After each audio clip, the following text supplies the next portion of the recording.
فرمائیے. عبداللطیف رمیش نام ہے یا رمیش؟ رمیش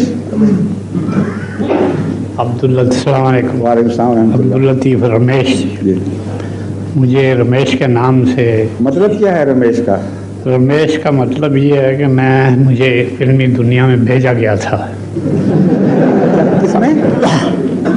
کس میں بھیجا گیا تھا؟ جی فلمی دنیا. جی فلم. رمیش کا مطلب زیادہ کھانے والا تو نہیں نا؟ نہیں.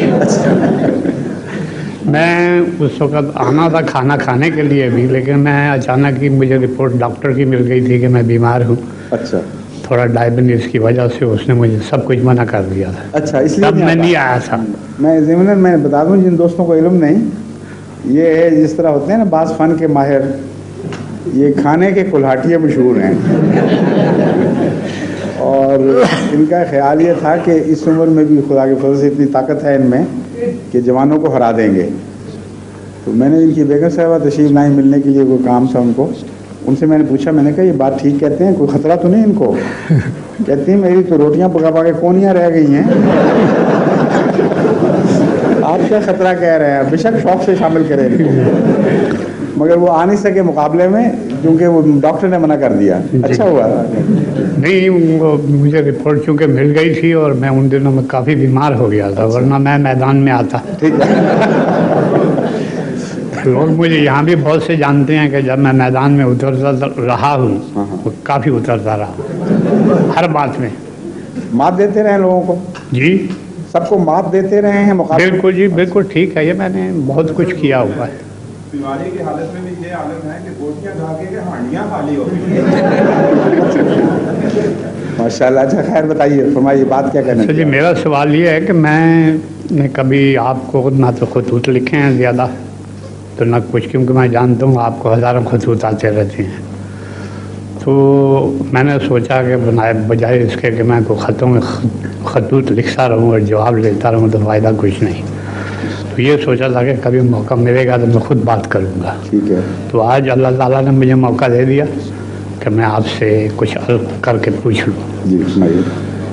کیونکہ میرا آنا جانا کئی آدمیوں کے پاس ہے، کوئی سنی ہیں، کوئی ہندو ہیں، سکھ ہیں، ادھر ادھر.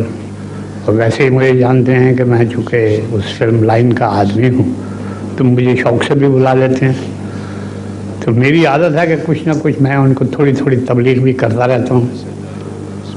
تو چند کافی آدمیوں نے مجھ سے سوال کیے جو میں کبھی پھر خط میں ضرور لکھوں گا. خط پہ آ گئے آپ؟ جی. اب سوال یہ ہے کہ مجھے چند آدمیوں نے کہا ہے کہ آپ اپنے خلیفہ صاحب سے پوچھ کر ہمیں بتائیے کہ یہ جو آپ کہتے رہتے ہیں کہ جی اس مرنے کے بعد اللہ تعالیٰ قبروں میں سے اٹھائے گا، تو کون سی قبریں ہیں؟ ان قبروں میں سے یا اوپر کوئی قبریں ہیں؟ اگر ان میں اٹھائیں گے تو پھر تو کتنوں کے سر پھٹ جائیں گے. اور کس حالت میں وہ اٹھیں گے، اسی جسم سے یا کہ کوئی اور ان کو جسم ملے گا؟ جزاک اللہ. آپ نے اس کا جواب کیوں نہیں دیا؟ آپ تو سوال جو آپ کی مجالس میں آتے رہے ہیں، آپ کو پتہ ہے اس مضمون پہ میں نے بہت دفعہ گفتگو کی ہے، تو آپ نے ان کو جواب دے دینا تھا خود ہی. پھر کیوں نہیں دیا؟ نہیں میں نے تو نہیں اس کا. دیکھیں آپ کو پتہ ہے یہاں مجالس میں تقریباً 8-9 مہینے مسلسل بغیر ناغے کے چلی ہیں، اور یہاں کے نوجوان یورپ کے مختلف قسم کے اسی موضوع پہ سوال کرتے رہے ہیں، اور میں نے بہت پہلوؤں سے اس کا تفصیلی جواب دیا ہے. قرآن کریم سے قطعی طور پر ثابت ہے، اس میں کوئی شک ہی نہیں کہ وہ جو دنیا ہے دوسری دنیا وہ اس جسم کی دنیا نہیں ہے، وہ روحانی دنیا ہے. اور روح کی جو بھی شکل خدا بنائے گا وہ یہ جسم نہیں ہے. یہ خلاصہ ہے جواب کا. اور قرآن کریم فرماتا ہے ننشئکم فی ما لا تعلمون، ہم تمہیں اٹھائیں گے ایک ایسی صورت میں کہ تم اس کو جانتے ہی نہیں کہ وہ کیا ہے. تو کیا ہم یہ صورت نہیں جانتے اپنی؟ قرآن کریم کھلا کھلا کہہ رہا ہے، پتہ نہیں کیوں علماء ضد کر رہے ہیں کہ یہی جسم اٹھے اسی طرح. فرماتا ہے فی ما لا تعلمون، تمہیں پتہ ہی نہیں کہ وہ شکلیں ہوں گی کیا جو ہم تمہیں دینے والے ہیں.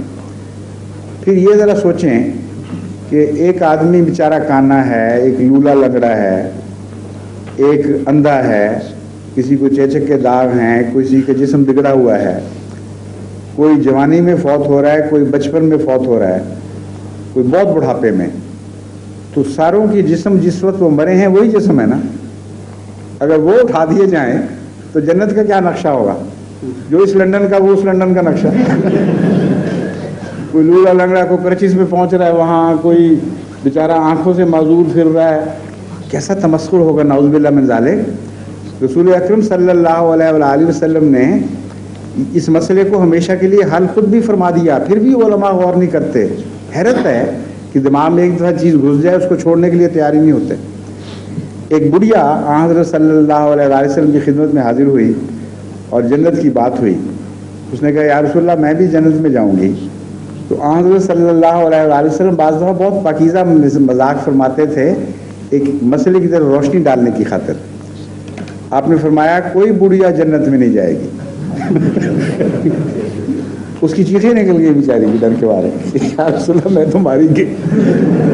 آپ مسکرائے تسلی دی کہ نہیں مطلب ہے کہ کوئی جنت میں کوئی برا نہیں ہوگا، خدا جوانی کی حالت میں داخل کرے گا، یعنی بہترین حالت میں. تو وہ جسم جو لے کے مری تھی بڑھیا اسے اٹھانا تھا خدا نے. پھر اگر رسول اللہ اکرم صلی اللہ علیہ وآلہ وسلم کے ذہن میں یہی بات ہوتی تو کبھی یہ جواب نہ دیتے. اس لیے وہ جسم ہے ہی نہیں. اور پھر وہ جنت بھی ایسی جس کی تشریح قرآن کریم نے یہ فرمائی ارضہ السماوات والارض. وہ ایسی جنت ہے جو زمین و آسمان پہ محیط ہے. کوئی کائنات کی جگہ ایسی نہیں جہاں وہ جنت موجود نہ ہو. اب صحابہ نے بھی یہی تصور باندھا ہوگا شروع میں کہ کوئی مادی جنت ہے، کوئی جگہ ہے باغ لگا ہوا، وہاں نہریں دودھ کی سچ مچ کی بہہ رہی ہیں، اس قسم کی سچ مچ کی تو ہیں لیکن اعلیٰ دودھ ہے، کوئی اور چیز ہے. مگر اسی وقت صحابہ نے یہ سوال کیا، اور سوال کرنے والے نے بڑا دلچسپ سوال کیا. اس نے کہا یا رسول اللہ اگر یہ قرآن کریم فرماتا ہے ارض السماوات والارض، جنت زمین و آسمان پہ محیط ہے، تو جہنم کہاں ہوگی پھر؟ کتنا معقول سوال ہے. اور رسول اکرم صلی اللہ علیہ وسلم کا سوال سنیے. یعنی آج کے دور کا سائنسدان جس تصور کو اب پہنچا ہے ڈائمینشنز میں اضافہ، حضرت رسول اکرم صلی اللہ علیہ وسلم نے چونکہ اللہ تعالیٰ سے تعلیم پائی تھی، آپ کا ذہن اس وقت بھی موسٹ ماڈرن چیزوں تک پہنچ چکا تھا. آپ نے فرمایا وہ جہنم بھی اسی جگہ ہوگی جہاں جنت ہوگی، لیکن تم عقل نہیں رکھتے اس بات کی، تمہارا شعور پہنچ ہی نہیں سکتا کہ وہ کیا چیز ہے. تو اگر جسمانی جنت اور جسمانی جہنم ہو تو بیک وقت کٹھے کے ساتھ رہ سکتے ہیں. معلوم ہوتا ہے ڈائمینشنز اور ہیں ان کی. ایک ہی فضا میں مختلف ڈائمینشنز میں چیزیں کو ایگزسٹ کر سکتی ہیں، بلکہ ایک ہی ڈائمینشنز کے اندر بھی مختلف سطح پر کو ایگزسٹ کر سکتی ہیں. اس کی مثال میں نے کئی دفعہ دی ہے. ہم یہاں باتیں کر رہے ہیں، ہماری باتیں جو ٹیلی ویژن کی ویوز اور ریڈیو کی ویوز ہیں ان سے انٹرفیئر تو نہیں کر رہے ہیں. ہمیں اب جب تک میں نے کہا نہیں آپ کو پتہ ہی نہیں تھا کہ اور بھی کچھ ہے یہاں. ہم سمجھے تھے ہم ہی ہم ہیں صرف، حالانکہ نظارے اور ہیں اس جگہ، باتیں ہو رہی ہیں، تقریریں ہو رہی ہیں، گانے ہو رہے ہیں، پاپ میوزک ہو رہی ہے، بکواس ہو رہی ہے، ہر قسم کی چیزیں چل رہی ہیں. لیکن ہر ایک کی اپنی ایک ڈائمینشن ہے، اپنی ایک سطح ہے. بلکہ یوں کہنا چاہیے اسی 4 ڈائمینشنل دنیا میں مختلف سطحوں پر وہ ہیں، اور ایک سطح دوسرے سے ٹکرا نہیں رہی. تو جہاں ڈائمینشنز بدل جائیں گی جنت کی اور جہنم کی، وہاں اسپیس میں کو ایگزسٹ کرنا کوئی عقل کے خلاف بات ہی نہیں. مگر ہمارے اس مادی وجود کے ساتھ یہ نہیں ہو سکتا.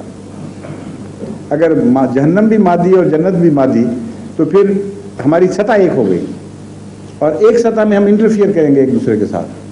یہ ہو نہیں سکتا کہ سردی اور گرمی ایک ہی سطح پر ایک ہی ڈائمینشن میں اکٹھی رہ سکے. تو سارے مسائل خود قرآن اور حضرت رسول اکرم صلی اللہ علیہ وسلم حل فرما چکے ہیں. کسی نئے دماغ کی ضرورت نہیں، کسی نئی ایجاد کی ضرورت نہیں.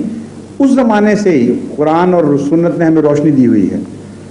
بعد کے مولوی روشنی سے دور گئے ہیں، اندھیروں میں داخل ہوئے ہیں.